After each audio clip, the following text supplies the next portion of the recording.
Bonjour et bienvenue pour cette présentation.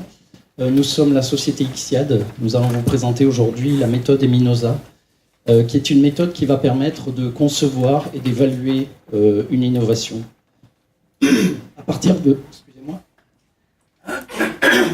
C'est le trajet. À partir de critères émotionnels.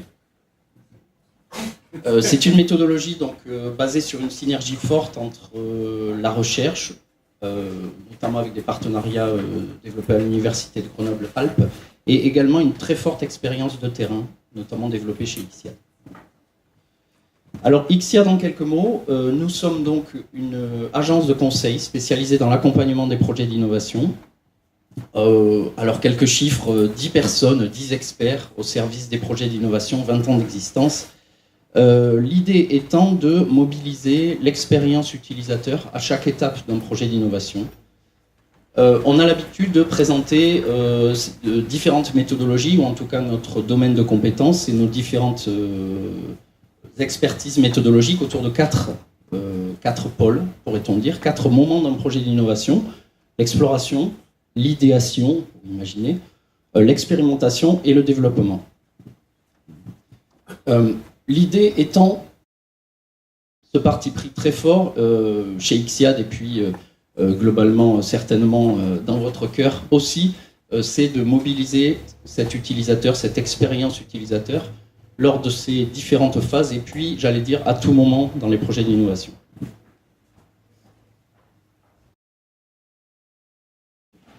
Alors, on va faire un petit intermède vidéo. Donc, je vous propose de regarder cette vidéo. Et on en discute ensuite.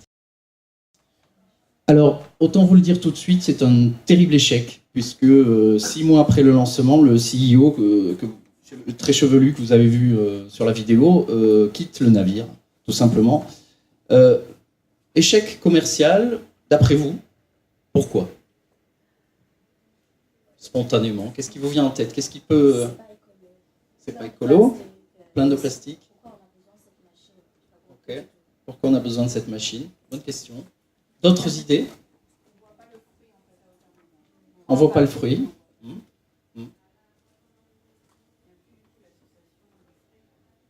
Ouais.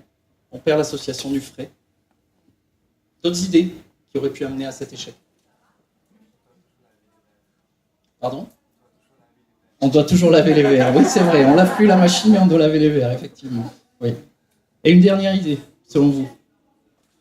Vous dites? Le coût. Effectivement, on a une machine qui démarre à 700 $, qui finit ensuite, après quelques mois, à 400 $, quand même. Quand même, sacrée promo. Donc, comme vous pouvez l'imaginer, les échecs, en tout cas l'arrêt de cette innovation est multifactoriel, bien entendu, on en parlera un peu plus tard. Mais globalement, parce qu'on vous a présenté ce qui vient d'être dit jusque-là, on va vous montrer une seconde vidéo.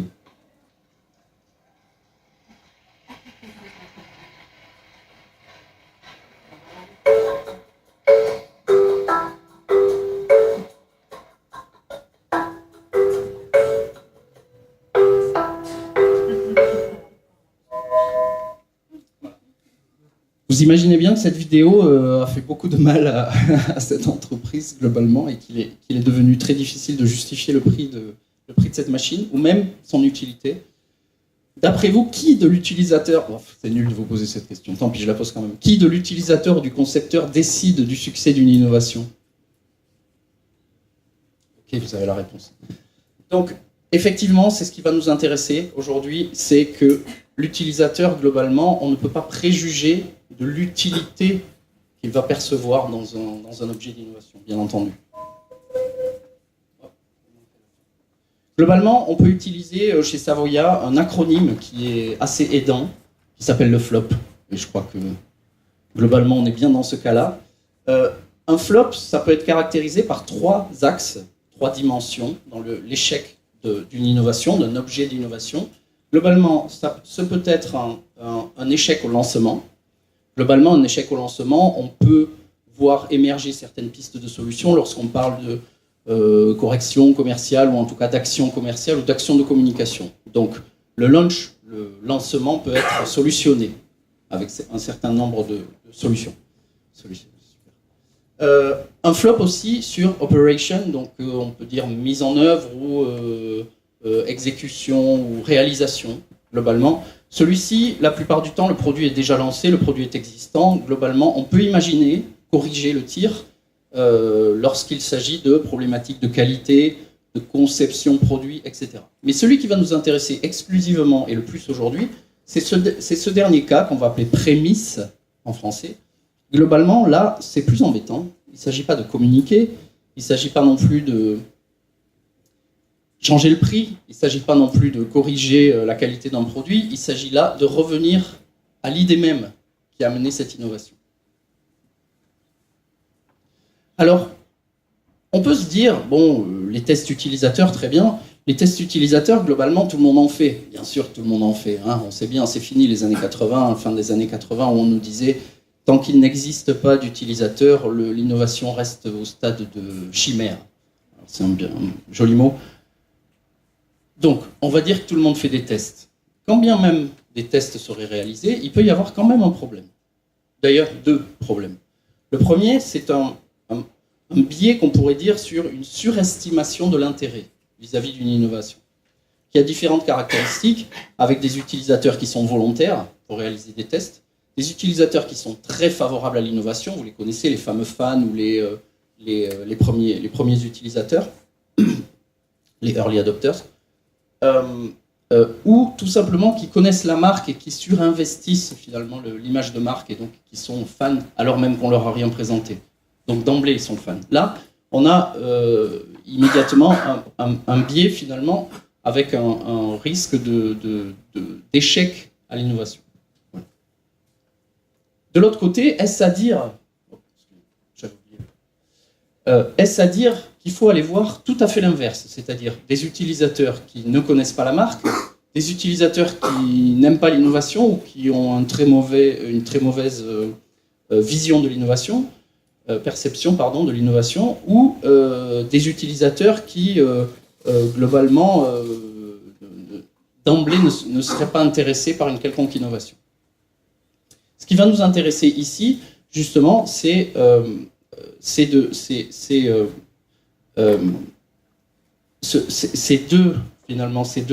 pendants, ces deux problèmes, ces deux biais. Le premier, donc, on est sur un risque avec des gens qui seraient trop favorables, un risque de fausse opportunité, pardon. De l'autre côté, plutôt sur un risque d'opportunité manquée. C'est-à-dire que globalement, on a vu des gens qui sont tellement défavorables à l'innovation que globalement, quand bien même l'innovation est intéressante, eh ben, ça ne les intéresse pas. Bon. Alors que faire? Bon, petit détour évidemment pour vous expliquer davantage, puisque vous comprenez bien que nous, on a déjà la réponse. Vous aussi certainement. Globalement, dans la littérature, quand on regarde un peu quelques chiffres, on peut se rendre compte que le passage des idées brutes au succès commercial, globalement, il est ahurissant statistiquement parlant. Donc on a un facteur 10, on a un facteur 7, ensuite, etc. On divise. Globalement, il faut 300 idées pour arriver à un succès. Alors pour faire des tests, dans ce contexte-là, globalement, on peut arriver à 3 types de tests. Je commence par la fin. Globalement, si vous voulez, lorsqu'il y a eu succès, lorsqu'il y a eu un produit, et qu'il s'est écoulé du temps entre le lancement, l'utilisation et même l'habitude à utiliser, globalement, on peut arriver à faire des tests qu'on va appeler appropriation. Donc, vous savez, tout ce qui est courbe d'apprentissage, etc., etc. Si on remonte un peu en arrière, on peut se retrouver ici, juste avant le succès, juste après le lancement. Donc, on parle bien d'un produit qui est existant, un produit qui est plus que dans les cartons, il est sur les étagères. Et globalement, là, on va pouvoir parler de tests d'acceptation.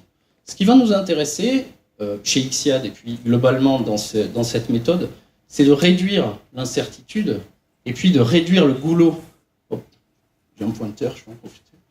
Réduire le plus tôt possible ce goulot d'étranglement, cet entonnoir, globalement, pour arriver à tester le plus en amont possible et puis filtrer, vous en doutez, filtrer l'intérêt ou le désintérêt pour les différentes innovations. Je crois que je vous ai tout dit, je vais passer la parole à Florian. Évidemment, le sujet ici, qui va suivre, c'est bel et bien l'acceptabilité.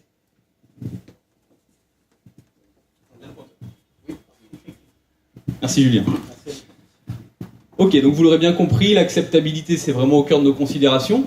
Donc je vous propose qu'on fasse un petit tour. Je ne vais pas vous proposer une définition assommante de l'acceptabilité parce que même les auteurs au sein de la littérature ne sont pas d'accord pour la définir correctement. Grosso modo, ça fait une quarantaine d'années, il y a une quarantaine voire cinquantaine d'années qu'il y a des travaux dessus qui essaient de définir ça. Donc on est entre guillemets sur une probabilité d'accepter un produit avant même de l'avoir utilisé. Donc l'acceptabilité, ça revient à étudier l'intérêt que quelqu'un peut avoir pour une innovation avant même qu'il l'ait vue, avant même qu'il ait pu l'utiliser. Donc vous doutez bien qu'à ce stade-là, on est vraiment très proche des attitudes et très loin des comportements. Donc le propos de ces modèles d'acceptabilité, ça va être de réduire au maximum le gap qui va exister entre attitude et comportement. Parce qu'entre ce que je dis et ce que je fais, il y a un monde. Et c'est vraiment quelque chose d'insoluble quand on évalue les tests utilisateurs très très tôt dans le processus d'innovation. D'accord ? De se projeter comme ça dans le marché, c'est très compliqué et ça nécessite d'étudier une quantité de facteurs astronomiques. Sans vous faire une liste exhaustive de tous les facteurs qui pourraient contribuer à expliquer l'acceptabilité d'une innovation, grosso modo, on peut les regrouper selon trois types de facteurs. Des facteurs qui sont liés au contexte, des facteurs qui sont liés à l'individu et des facteurs qui sont liés au produit en tant que tel. Donc tout ça, ça va contribuer à expliquer cette acceptabilité. En soi, ça fait un peu plus d'une dizaine d'années qu'il y a un intérêt grandissant, que ce soit dans le monde académique ou dans le monde de l'entreprise, il y a un intérêt grandissant pour la prise en compte des affects dans les modèles d'acceptabilité. Et à juste titre, c'est que ça permet d'augmenter la précision de la prédiction des attitudes. Donc, mais quand on regarde d'un peu plus près ce qui est entendu par affect, alors ça couvre un peu plein de choses, hein, les émotions, les humeurs, les préférences, tout est mis dans le même panier et il n'y a pas vraiment de définition claire quant à ce qu'on mesure. Donc nous aujourd'hui, on va faire un peu le parti d'étudier les émotions, vraiment c'est une catégorie d'affect en particulier, et de mettre un peu de clarté là-dedans, de voir comment on peut l'étudier et de voir comment les émotions sont prédictives de l'acceptabilité d'une innovation. Donc mesurer les émotions, oui, mais comment ? Avant de savoir ce que c'est, on va essayer de voir un petit peu comment sont mesurées les émotions aujourd'hui. En réalité, c'est un phénomène plus complexe que ce qu'on pense. Quand on commence à mettre le doigt dedans, on s'en rend vite compte. Donc on peut le mesurer de différentes manières. La première, qui est relativement connue, c'est tout ce qui va être expression faciale, les intonations vocales, la gestuelle, etc. Donc tous ces éléments-là, ça fait référence à la composante expressive des émotions. Donc dans ce contexte-là, la composante expressive, en fait, elle a une fonction de communication à autrui. On essaie d'afficher à autrui son état émotionnel interne. On essaie de lui communiquer notre propre état émotionnel. C'est vraiment une fonction de communication. Il y a d'autres manières de mesurer l'émotion. Il y a également la composante physiologique, avec tout ce qui est variabilité cardiaque, la dilatation pupillaire, la conductance cutanée. Désolé pour ces mots un petit peu saugrenus, mais voilà.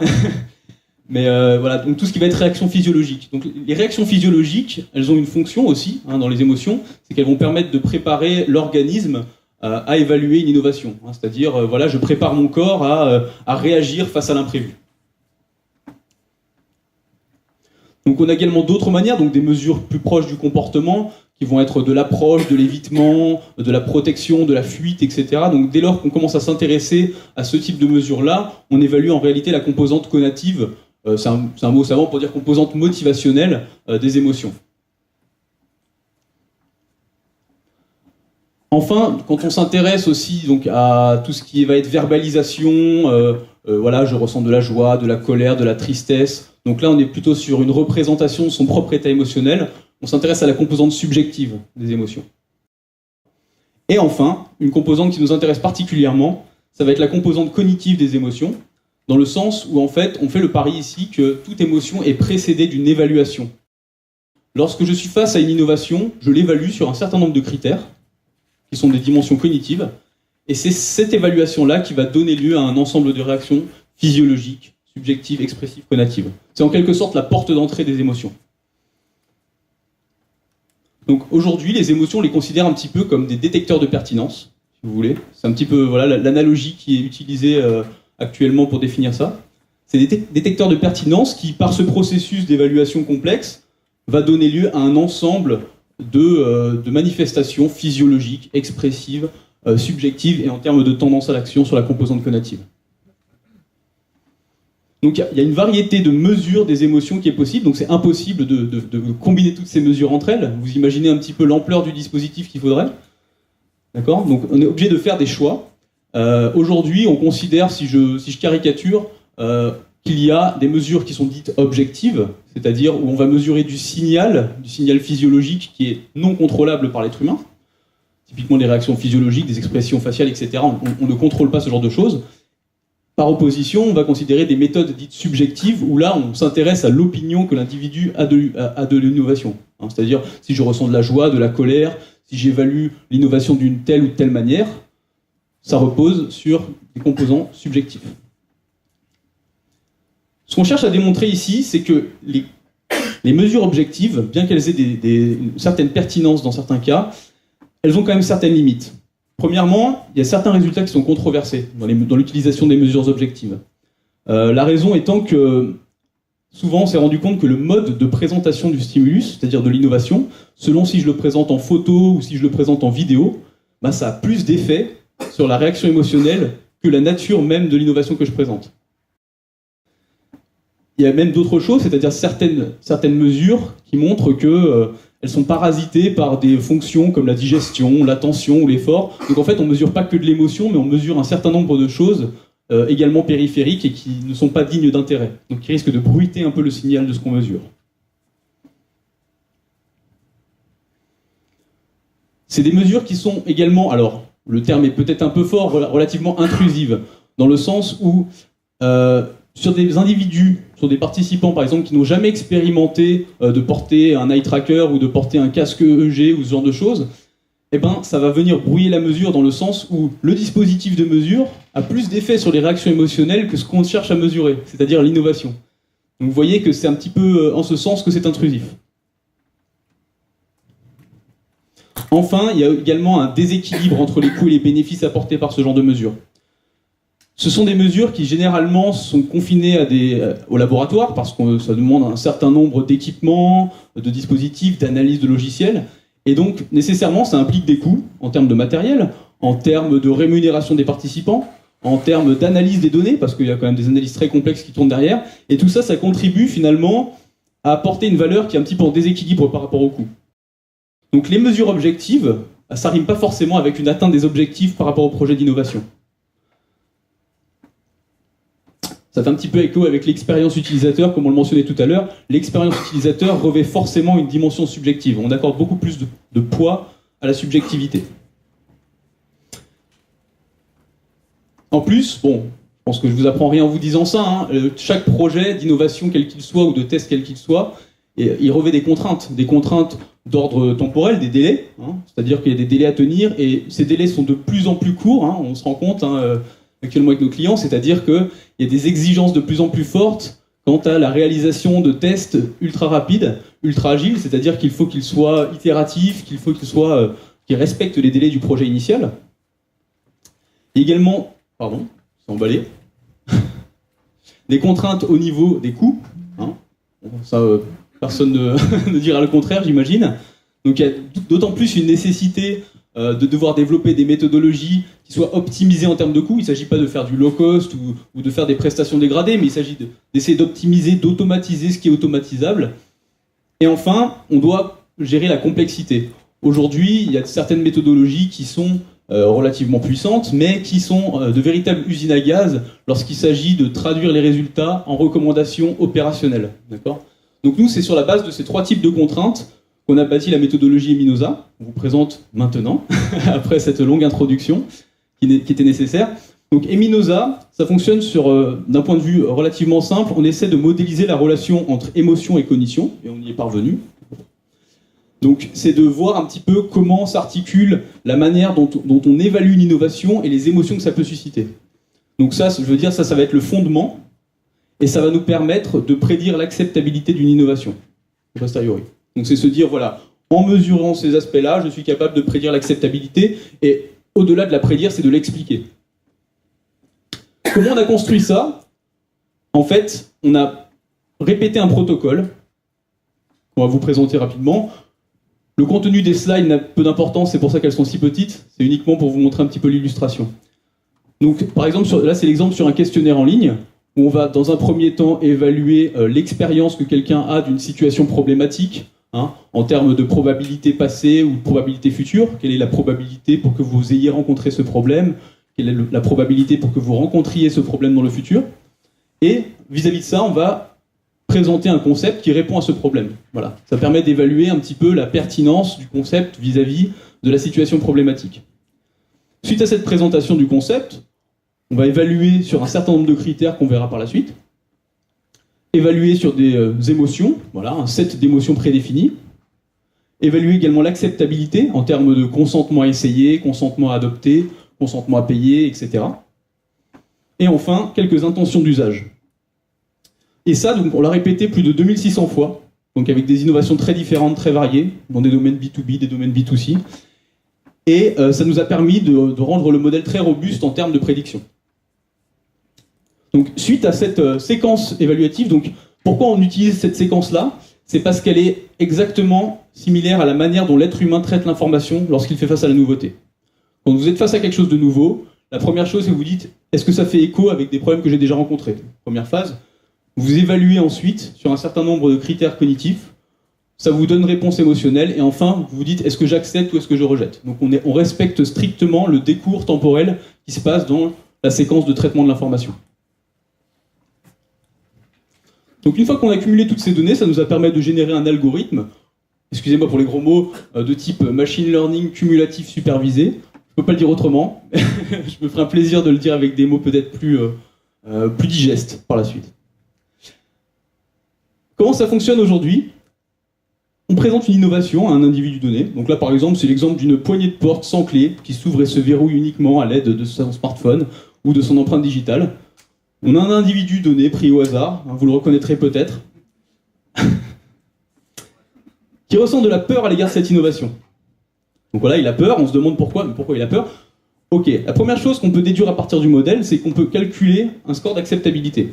Donc c'est-à-dire qu'à partir de ce cumul d'observations, on est capable de dire, avec une précision relativement élevée, que l'acceptabilité de cette poignée de porte pour cet individu-là est de 10% environ.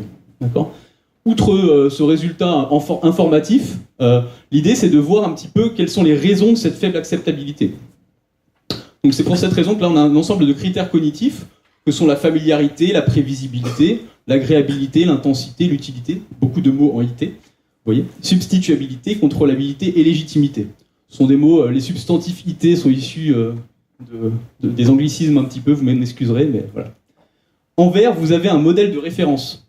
C'est-à-dire c'est le modèle qui permet de maximiser l'acceptabilité. C'est-à-dire qu'on dit que une innovation a de fortes chances d'être très acceptable si elle est moyennement familière, c'est-à-dire suffisamment familière pour être compris, mais suffisamment nouvelle pour apporter de la valeur.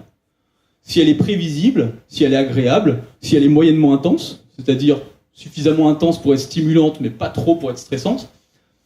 Si elle est relativement utile, substituable, contrôlable et également légitime. Donc on a son modèle de référence, et ce qu'on mesure là, ça va être l'écart par rapport à ce modèle de référence. Donc ce que vous voyez en orange ici, dans le graphique, c'est les résultats inférés à partir de cette émotion-là. C'est-à-dire, bah tiens, il a exprimé de la peur à l'égard de cette poignée de porte, soit. Ça signifie qu'il l'a évalué de cette manière-là. Donc, avec les panneaux attention qui nous montrent un petit peu les écarts significatifs qu'il y a entre les résultats et le modèle de référence. Et ça va nous permettre par la suite, donc là il est en train de se dire cette innovation m'est désagréable et inutile, je n'ai pas le sentiment d'avoir le contrôle sur cette innovation, et elle est incompatible avec mes valeurs, je la perçois comme illégitime. Donc ça c'est informatif, ça nous permet de mieux comprendre les raisons de cette faible acceptabilité, mais également par la suite ça va nous permettre d'agir sur l'innovation. Un autre exemple, juste à titre illustratif, sur un bandeau qui permet de contrôler ses rêves, de pouvoir faire des rêves éveillés. Donc là, notre individu mystère ressent de l'espoir, et donc forcément, ça se traduit par une acceptabilité plus élevée. Et donc des gaps beaucoup moins élevés entre les résultats et le modèle de référence. L'originalité de ce modèle, elle se situe également dans la possibilité de gérer les émotions mixtes. C'est-à-dire que quand on évalue une innovation, on ne ressent pas une seule émotion, on en ressent plusieurs généralement. Parce qu'on est un petit peu indécis, on ne sait pas trop si on doit ressentir de la peur, de la colère, de la joie. Donc souvent, on ressent, voilà, là on est sur l'exemple d'un réveil matin, sonneur et lumineux, qui se coupe uniquement si vous répondez à une question de QI. Je ne sais pas si vous connaissez ces espèces de de réveil matin CAPTCHA, quoi. C'est-à-dire qu'il faut être bien réveillé pour pouvoir le couper. Donc face à ça, eh ben, on peut ressentir de la honte, parce que si j'arrive pas à répondre à 2 plus 2, j'ai un peu de honte, etc. On peut ressentir de la peur, on peut ressentir de la colère, parce qu'on n'y arrive pas, de la surprise, parce que c'est nouveau, mais également de la fierté si on y arrive. Donc vous voyez, c'est un mélange de toutes ces émotions-là. Donc ça va nous permettre de voir qu'on a une acceptabilité qui n'est pas maximale, qui est un peu mitigée, parce qu'elle est le fruit de ce mélange d'émotions. Et du coup, de voir qu'il y a certains patterns cognitifs associés, et de voir que ici, c'est la légitimité qui est la plus en jeu dans ce manque d'acceptabilité-là.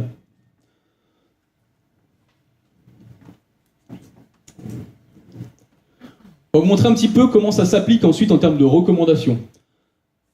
Là, on est sur un exemple extrait d'un projet B2B. Donc, on était dans un contexte industriel, sur un domaine, sur un concept assez complexe, parce qu'il s'inscrivait vraiment dans l'industrie 4.0, avec beaucoup de hardware, de software, de cloud et de services. Donc, le tout vraiment avec un concept un petit peu difficile à intégrer, mais très intéressant. Et du coup, on vous propose de vraiment zoomer sur une partie des résultats. Ce qu'on a fait, c'est qu'on a évalué les réactions émotionnelles vis-à-vis de ce concept, et ça nous a permis d'obtenir ce pattern-là, donc avec un gap ici significatif sur la prévisibilité. La prévisibilité, ça témoigne un peu d'un manque de visibilité sur les implications du concept, c'est-à-dire de se dire j'ai du mal à prévoir ce que je vais pouvoir faire avec ce concept, j'ai du mal à me projeter. Donc, on a également recueilli un ensemble de réactions qualitatives sur cette étude-là. On voit qu'il y a eu des difficultés exprimées, notamment sur 3 points. Le manque de visibilité sur les dimensions économiques et sur le ROI de l'innovation présentée. Il y a eu également des expressions sur le manque de visibilité des professionnels quant à l'évolution de leur métier, quant à l'évolution de leur pratique. Et des craintes quant à la potentielle nécessité de devoir se former, parce que c'était quelque chose de relativement complexe, et ils se sont dit potentiellement on va devoir se former pour pouvoir utiliser ce nouveau concept. Donc en vis-à-vis de ces difficultés exprimées, on a pu mettre en place un certain nombre de recommandations, donc là qui ne sont pas liées au concept en tant que tel, mais aux études et aux axes de travail qui peuvent être faits, qui peuvent être accompagnés. Donc en vis-à-vis de cette première, le manque de visibilité économique, on a simulé des scénarios économiques auprès des professionnels pour essayer de voir un petit peu quel était leur niveau d'acceptabilité au niveau des variations de prix. Sur le manque de visibilité sur l'évolution, on a scénarisé les transferts de compétences, donc qui est responsable de quelle tâche, etc. Donc il y a vraiment une nécessité de scénariser. Et enfin, sur le dernier, donc les potentielles nécessités de formation, ça nous a permis de caractériser les compétences et de proposer un petit peu un début de plan de formation. Par la suite. Donc la raison pour laquelle, en fait, la dimension prévisibilité était déficitaire, donc il y avait des difficultés associées. La raison pour laquelle on a pu faire ces recommandations-là, c'est parce que parmi la liste des difficultés exprimées, il y en avait beaucoup, d'accord ? Mais on voit que les difficultés les plus exprimées étaient relatives à cette dimension-là, et donc ça nous a permis de pondérer et d'accentuer un petit peu les recommandations sur cet axe-là, et de minimiser un petit peu le reste, pour l'instant. Un autre exemple, pour vous montrer un petit peu que les recommandations peuvent être d'autres natures, sur un exemple B2C. Donc là, de la même manière, on avait procédé à la même chose. On s'est rendu compte que c'était ces dimensions-là de familiarité et de légitimité qui posaient problème. Donc pour pouvoir y remédier, on a proposé de faire un atelier, un workshop en interne avec eux, en utilisant des techniques de conception par analogie, donc un petit peu comme le biomimétisme, la synectique, la dissociation, qui consistait un petit peu à fusionner des attributs du concept initial avec des caractéristiques représentatives de la familiarité et de la légitimité. Et ça nous a permis d'aboutir à un concept version 2. Ce concept version 2, on a procédé à un test AB par la suite, pour essayer de voir qu'est-ce qui avait changé. Donc on se rend compte là, en bleu c'est les patterns suite au concept V2. D'accord ? On voit que la familiarité et la légitimité se sont approchés du modèle de référence. D'accord ? Bon, on a eu quelques petits effets de bord, c'est-à-dire une diminution de l'intensité, une diminution sensible de l'utilité, mais ça c'est normal parce que quand on touche à certains attributs du concept, nécessairement, par domino, ça fait des petits effets de bord. Mais l'important à retenir, c'est quand même qu'on a pu augmenter significativement l'acceptabilité de ce concept en agissant directement sur ces dimensions d'évaluation cognitive. Donc ça nous a permis d'apporter des recommandations sur des actions de conception de manière relativement précise. Donc, suite à ces deux extraits de projet B2B, B2C, la méthode, en fait, elle consiste en deux pratiques, c'est-à-dire, je sais pas pourquoi ça s'emballe, faire des évaluations en ligne ou en direct lors d'entretiens, de tables rondes, ou ce genre de choses, avec directement pour évaluer les émotions sur des concepts innovants, et puis proposer des ateliers d'accompagnement, que ce soit en interne sur les équipes projet, mais également en co-conception, lorsqu'on souhaite mélanger les internes de l'équipe projet avec des utilisateurs. Ça fonctionne très bien aussi. Les forces de cette méthode, en fait, on va dire la valeur qui est associée, on l'a fait reposer sur 5 piliers. C'est-à-dire le premier, l'accessibilité. On est sur des coûts optimisés dans la mesure où on a automatisé pas mal de choses dans l'analyse. Donc ça nous a permis vraiment d'optimiser cette prestation. Une sensibilité, parce qu'on est sur des choses où on mesure exclusivement du subjectif, donc on reste au plus près des attentes clients là-dessus. Une simplicité dans l'administration. Pour le participant, c'est très agréable à administrer parce qu'en fait, il répond sur des choses, ça vient contrecarrer un petit peu ces questionnaires à rallonge de 20 minutes. Là, on est sur des passations très rapides et ça permet d'augmenter l'engagement. On a beaucoup moins d'abandon lors des questionnaires, par exemple.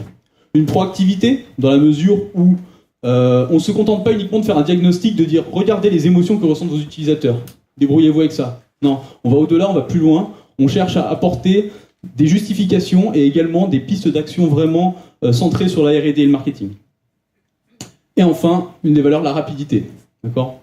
On est sur des choses où on s'inscrit dans une démarche où il faut absolument répondre aux contraintes et proposer une prestation très rapide à réaliser. Voilà. Donc lorsqu'on croise un petit peu, et je finirai là-dessus, lorsqu'on croise la méthode Iminosa qui consiste à faire une acceptabilité calculée avec des méthodes un peu plus classiques qui consistent à faire de l'acceptabilité déclarée, on est plus en mesure de détecter les probabilités donc de fausses opportunités ici et d'opportunités manquées. Et de positionner l'innovation sur ce cadran, à 5 cases, et puis pour pouvoir évaluer par la suite, et puis maximiser les chances de succès de vos innovations. Je vous remercie pour votre attention, et n'hésitez pas si vous avez des questions.